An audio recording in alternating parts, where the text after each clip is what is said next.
तो आप लोग सबसे पहले मेरी ये वीडियो देखो। अगर आप देखोगे तो मेरा साइड फैट कितना ज्यादा बढ़ गया है। अब ये दूसरी वीडियो देखो, इसमें मैंने काफी हद तक अपना साइड फैट लूज किया है, वो भी सिर्फ 30 दिनों। अब इस वीडियो से मैं ये समझाना चाहता हूँ कि कैसे मैंने लव हैंडल्स लूज किए, वो भी डाइट की मदद से, और खासकर वाटर वेट को रोका है बॉडी पे वापस चढ़ने से। और इस वीडियो में आगे चल के मैं एक सप्लीमेंट बताने वाला हूँ जो कि आपकी बहुत हेल्प करेगा आपके लव हैंडल्स लूज करने में। और अब मुझे ये डीएम मत किया करो कि हमें फेस फैट लूज करना है, हमें चेस्ट फैट लूज करना है। भाई समझो एक बात, फैट चढ़ता है तो पूरी बॉडी पे चढ़ता है और लूज होता है तो पूरी बॉडी से लूज होता है। आप किसी पर्टिकुलर एरिया से फैट लूज नहीं कर सकते हो, ये बात आपको समझनी हो। और जब आप लव हैंडल्स लूज कर लेते हो तो आप देख पाओगे आपकी बैक एक वी शेप बैक बन चुकी। तो इस वीडियो में बताऊंगा कि आपको कौन कौन सी एक्सरसाइज करनी है, कार्डियो करना है या नहीं करना, करना है तो कितना करना है। तो चलो वीडियो स्टार्ट करते हैं। पहली बात आपको समझनी होगी कि अगर आपको बॉडी फैट लूज करना है और साथ ही मसल बिल्ड करनी है तो आपको वर्कआउट करना पड़ेगा। और उन लोगों की बातों में मत आना जो बोलते हैं कि सिर्फ डाइटिंग कर लो आपके लव हैंडल्स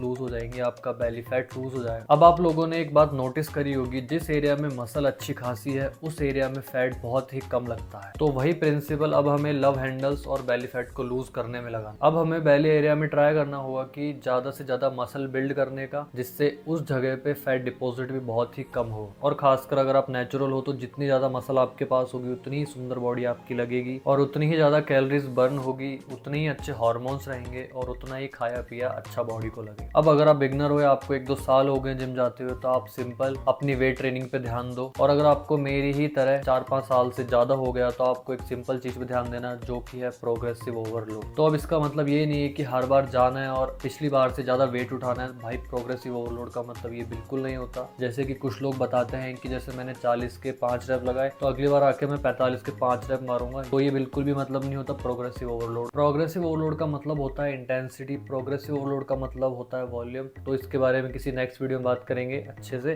तो आते हैं अभी अपने टॉपिक पे। तो अगर आपको खासकर बेली फैट और लव हैंडल्स लूज करना है तो आपको अपने कोर पे ज्यादा ध्यान देना होगा और अगर हो सके तो अपने शोल्डर्स को अच्छे से ट्रेन करो जिससे आपकी बॉडी का अच्छी सिमेट्री में दिखाई देगी। अब बात करते हैं कोर की। तो इंटरनेट पे काफी लोग बोलते हैं कि एब्स की एक्सरसाइज से आपके कभी भी एब्स नहीं आते, एब्स आते हैं किचन में डाइटिंग करने से। और कुछ लोग बोलते हैं कि सुबह शाम एब सर्किट लगाओ आपके एब्स आ जाएंगे। तो एक बात आपको समझनी होगी कि जैसे ही हमारी बाकी मसल्स है वैसे ही हमारी कोर की मसल भी। तो जैसे आप अपनी और मसल ट्रेन करते हो वीक में 1 बार 2 बार 3 बार, हमें वैसे ही कोर को भी ट्रेन करना। जिस इंटेंसिटी से अपनी और एक्सरसाइज परफॉर्म करते हो, फेलियर तक पुश करते हो, वही प्रिंसिपल हमें अपनी कोर एक्सरसाइज में भी लगाने हैं। अब इससे क्या होगा, एब्स अंदर ही अंदर बनते रहेंगे और जैसे ही आपका बॉडी फैट लूज होगा आपके एब्स बाहर आ जाएंगे। तो अब मैं कोर की वो 3 एक्सरसाइज बताने वाला हूँ जिसने मेरी बहुत हेल्प करी है बेली फैट और लव हैंडल्स को लूज करने। तो फर्स्ट एक्सरसाइज है वुड चॉपर जो कि टारगेट करता है आपके लव हैंडल्स। सेकंड एक्सरसाइज है रोप क्रंचेस जो टारगेट करता है आपके ऑल ओवर एब्स को, लेकिन अपर एब्स को ज्यादा टारगेट करता है। और थर्ड एक्सरसाइज है हैंगिंग लैग रेजेस, वो भी आपके ऑल ओवर कोर को ट्रेन करता है लेकिन सबसे ज्यादा टारगेट करता है लोअर एब्स। अब एक सिंपल सा रूटीन आपके साथ शेयर कर देता हूँ। आपको कम से कम 4 बार वीक में एब्स को ट्रेन करना है। अब जैसे एक दिन हैंगिंग लैग रेजेस के साथ वुड चॉपर और एक दिन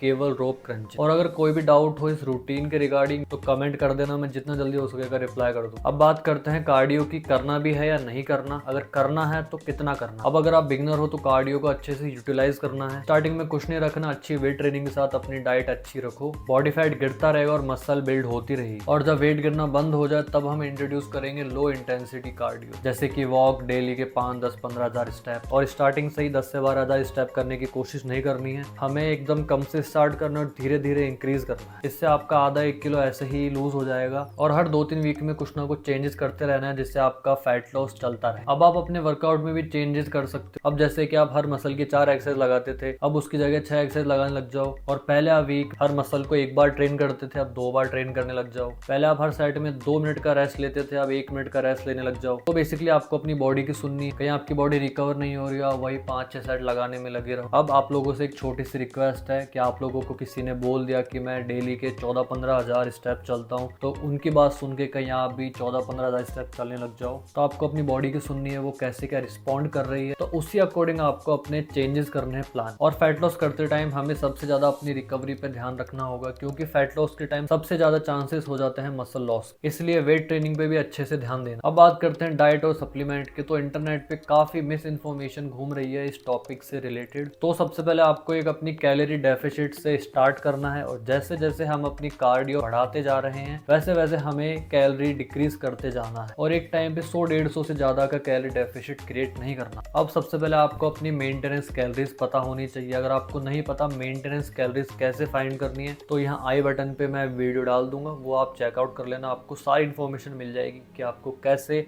मेंटेनेंस कैलोरी आपको अपनी फाइंड करनी। अब जैसे आप 3500 कैलोरीज से स्टार्ट करते हो, अपनी डाइट और वर्कआउट अच्छे से रखने पे अगर वीक का आधा किलो भी वेट लॉस हो रहा है तब तक हमें अपना कैलोरी डेफिसिट क्रिएट नहीं करना। और जब वेट लॉस होना बंद हो जाए तब हमें 100-150 कैलोरीज का डेफिसिट क्रिएट करना है और ये प्रोसेस हमें कंटिन्यू रखना है जब तक हम अपने डिजायर्ड फैट परसेंटेज पे ना पहुंच। अब सबसे ज्यादा इंपॉर्टेंट फैक्टर प्रोटीन। अब प्रोटीन की बात कर लेते हैं कि आपको अपनी डाइट में कितना प्रोटीन रखना है। आपको स्टार्ट करना है 1.6 टाइम बॉडी वेट और जैसे जैसे आप belly fat, love handles, in short आपका बॉडी फैट लूज होता जाएगा वैसे वैसे आपको अपना प्रोटीन इंटेक इंक्रीज करते जाना। सपोज जब आप 3500 कैलोरीज इंटेक कर रहे थे तब आपका प्रोटीन इंटेक था 1.6 टाइम बॉडी वेट और जब आप 3000 कैलोरीज पे आ गए तब आपका प्रोटीन इंटेक हो गया 1.8 टाइम्स बॉडी वेट और इस प्रोसेस को कंटिन्यू करते हुए 2.2 टाइम्स बॉडी वेट तक लेके जाना है। इन चीजों को करने से हम अपनी ज्यादा से ज्यादा मसल बचा पाए। तो अब बात करते हैं कार्बोहाइड्रेट्स की। तो ये वही चीज है जो बॉडी के अंदर वाटर रिटेन करता है। तो इसका ये बिल्कुल भी मतलब नहीं है कि खराब चीज है, इसको आज से ही खाना छोड़ दो। सबसे पहली बात आपको अपने कार्ब इंटेक पे नजर रखनी होगी, कितना इंटेक हो रहा है और कब इंटेक हो रहा है। अब कार्ब्स का इंटेक उस टाइम करना है जब कार्ब सबसे ज्यादा यूटिलाइज हो सके। कहीं वीडियो बहुत ज्यादा लंबी ना हो जाए इसलिए शॉर्ट में बता देता हूँ कि आपको कार्ब्स कब इंटेक करना है। तो बेस्ट टाइम बता देता हूँ कार्ब इंटेक। सबसे पहला अपनी प्री वर्कआउट मील, दूसरा अपनी पोस्ट वर्कआउट मील और तीसरा है अपना last meal of the day. In time पे कार्ब्स अच्छे से यूटिलाइज हो सकेंगे और ब्लोटिंग भी नहीं। तो बात कर लेते हैं सप्लीमेंट की जो आपकी बहुत हेल्प करने वाला है आपकी बॉडी के स्टबन फैट को लूज करने में, जैसे बेली फैट,